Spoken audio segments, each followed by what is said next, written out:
Brain exercise అంటే ఏమిటి? మెదడు శరీరం యొక్క అత్యంత సంక్లిష్టమైన అవయవం. ఇది అనేక శరీర విధులను నియంత్రిస్తుంది, ఇన్కమింగ్ సెన్సరీ ఇన్పుట్ను వివరిస్తుంది మరియు మన భావోద్వేగాలను నియంత్రిస్తుంది. ఇది జ్ఞాపకశక్తి, తెలివితేటలు మరియు ఊహాశక్తికి కూడా కేంద్రం.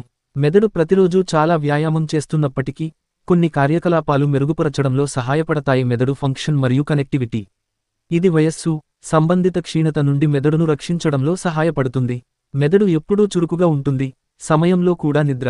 అయినప్పటికీ, కొన్ని కార్యకలాపాలు మెదడును కొత్త మార్గాల్లో నిమగ్నం చేయగలవు. ఇది జ్ఞాపకశక్తి, అభిజ్ఞా పనితీరు లేదా సృజనాత్మకతలో మెరుగుదలలకు దారితీస్తుంది.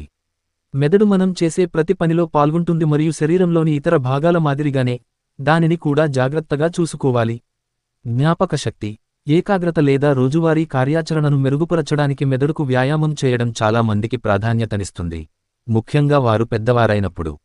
దానితో అన్ని వయస్సుల